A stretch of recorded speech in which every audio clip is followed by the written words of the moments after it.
Hello guys, good morning. I welcome you to learn English translation. It's the 7th of September today, so let's start today's class. सबसे पहले तो आपके कल के challenge की बात कर ले, जो मैंने कल आपको चैलेंज दिया था। आपका सेंटेंस था, यहाँ कुछ भी अस्थाई नहीं है। इसको सबसे तेज जो बनाए हैं अनुज पांडे, उन्होंने बनाया है there is nothing stable here. उनके सेंस के अनुसार उनका सेंटेंस भी सही है, लेकिन इसका एग्जैक्ट ट्रांसलेशन होना चाहिए था नथिंग इज़ परमानेंट हियर। और ऐसा जवाब देने वाले विद्यार्थी का नाम है अभिषेक प्रसाद। तो दोनों लोगों को मैं कंग्रेचुलेट करता हूँ, आप लोगों ने सबसे तेज़ और सटीक उत्तर दिया है। और आप लोग जिस तरीके से सीख रहे हैं, मैं काफ़ी खुश हूँ कि अगर मेरे वीडियो से 2-3 लोग भी अगर अपने लाइफ में इंग्लिश में कुछ भी इम्प्रूवमेंट कर पाते हैं, तो डेली का जो मेरा लेबर है इस वीडियो को बनाने के लिए, वो मेरा सक्सेसफुल होगा। So for today's this is the sentence for today's challenge. जैसा है वैसा ही रहने दो। ये थोड़ा सा टफ है, कोशिश कीजिएगा और ध्यान लगाकर ट्रांसलेट कीजिएगा। वक्त के साथ तुम भी बदल गए, ये आज मैं आपको पढ़ाता हूँ। इवन यू, तुम भी। मैंने एक दिन आपको बात बताया था, ये जो भी वाला जो वर्ड है ना, इसके लिए हम इवन का प्रयोग करते हैं। उस वर्ड के पहले जिस वर्ड के बाद भी आया है, अगर तुम के बाद भी आया है तो यू के पहले हम इवन का प्रयोग करेंगे। इवन यू चेंज्ड, बदल गए। With the passage of time, ये फ्रेज़ है, मैंने पहले भी आपको सिखा रखा है। वक्त के साथ दोस्ती पर आधारित व्यापार, दोस्ती पर आधारित व्यापार से अच्छा व्यापार पर आधारित दोस्ती होती है। ये व्यापार है, हिंदी थोड़ा मिसटाइप हो गया है। आप गौर करें, दोस्ती पर आधारित व्यापार से अच्छा, मतलब इससे अच्छा ये होता है व्यापार पर आधारित दोस्ती। तो व्यापार पर आधारित दोस्ती ज़्यादा अच्छा होता है। तो व्यापार पर आधारित दोस्ती को से आपको बनाना पड़ेगा subject. Friendship based on business, मतलब कि व्यापार पर आधारित दोस्ती। इज़ बेटर, मतलब ये दोस्ती अच्छी है। किससे? The business based on friendship, यानी कि फ्रेंडशिप पर आधारित बिजनेस से ज़्यादा अच्छा है बिजनेस पर आधारित फ्रेंडशिप। ये इसका सेंटेंस हो गया। सब कुछ पैसा ही नहीं होता है। Money is not everything. This is the simplest of sentences and I think you can easily understand this. Money लगा लिया, इज़ लगा लिया, नॉट लगा लिया, everything, that's it. Money is not everything. So next, तो मैं क्या कर सकता हूँ? You often use this sentence in your Hindi conversation. तो मैं क्या कर सकता हूँ? तो आप इंग्लिश में जब इसको बोलना चाहो तो आप यूज़ करोगे so what can I do. So what can I do, ऐसे आप बोलोगे। तुमने मुझसे पूछा थोड़े ना था। I think you have heard the name of question tag, it is a part of grammar. और क्वेश्चन टैग पर जाना पड़ेगा इसको लेकर। तुमने मुझसे पूछा थोड़े ना था, यानी कि कहना ये चाहते हो, तो कहना ये चाहते हो कि तुम मुझसे पूछे तो नहीं थे ना। तो you had not asked me, तुम मुझसे नहीं पूछे थे। और हैड यू, ये क्वेश्चन टैग कर दिया। You had not asked me, had you, तुमने मुझसे पूछा थोड़े ना था।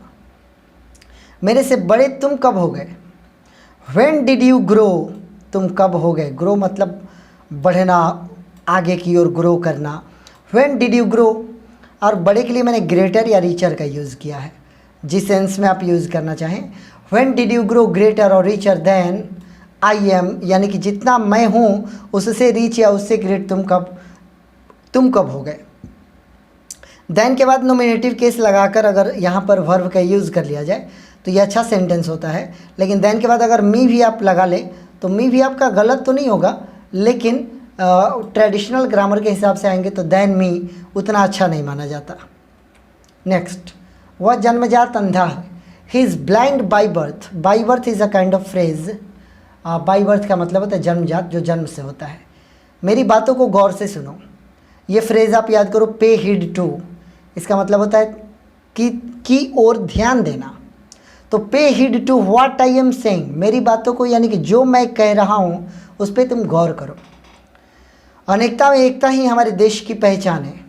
अनेकता में एकता, यूनिटी इन डाइवर्सिटी। यूनिटी अनेकता, डाइवर्सिटी, यूनिटी मतलब एकता, डाइवर्सिटी मीन्स अनेकता।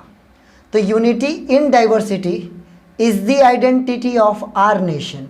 हमारे नेशन का आइडेंटिटी है क्या? यूनिटी। किस चीज़ में? डाइवर्सिटी में। ऐसे तो आपका लड़का बिगड़ जाएगा। Your son will spoil himself. Spoil, खराब करना। आपका बेटा खराब कर लेगा खुद को, इस तरह से, मतलब ऐसे, यानी कि दिस वे। मैं यहाँ नामांकन कराना चाहता हूँ। नामांकन करना का होता है एडमिट, और पैसिव में लेकर जाएंगे तो I want to be admitted. I want आपने लगा लिया, मैं चाहता हूँ। नामांकन कराना तो टू बी एडमिटेड, ये इन्फिनेटिव को पैसिव में लेकर गए, इसीलिए टू के बाद बी लगाकर थर्ड फॉर्म मैंने यूज़ किया। I want to be admitted here. मुझसे पूछने के बाद तुम्हें वहाँ जाने की इजाज़त है। You are allowed to go there. You are allowed मतलब आपको इजाज़त है, टू गो देयर वहाँ जाने की। After you take my permission, मेरा परमिशन लेने के बाद, यानी कि मुझसे पूछने के बाद। किसके कहने पर तुमने ऐसा किया। बिहेस्ट एक ऐसा वर्ड है जिसका यूज़ आप किसी के आदेश निर्देश के लिए करते हो, और किसके निर्देश पर, यानी कि हुज। हुज एक ऐसा वर्ड है जिसके बाद एक नाउन होना चाहिए। Whose car, whose house, whose pen, ऐसे यूज होता है। और एट लगाते हैं बिहेस्ट के लिए। एट हुज बिहेस्ट मतलब किसके कहने पर। डिड यू डू सो, तुमने ऐसा किया, पास्ट का है इसीलिए इंट्रोगेटिव में डिड लगा लिया और करना का डू लगा दिया, ऐसा का सो लगा दिया। नहीं तो क्या कर लोगे, अदरवाइज नहीं तो व्हाट विल और can you do. What can you do या व्हाट विल यू डू, दोनों में से कोई आप यूज़ कर सकते हो। ये आपका आज का ट्रांसलेशन हो गया my dear students, and I hope all of you are must be very much pleased with the teachings I have given you today. इसको अच्छे से आप लर्न करोगे और कोशिश करोगे। इस पर बेस्ड सेंटेंसेस आप जाइए कमेंट बॉक्स में, आप इसके जवाब दें। आपने अगर कुछ सीखा तो उसको बताइए कमेंट बॉक्स में जाकर। थैंक यू सो मच, कल फिर मुलाकात होगी।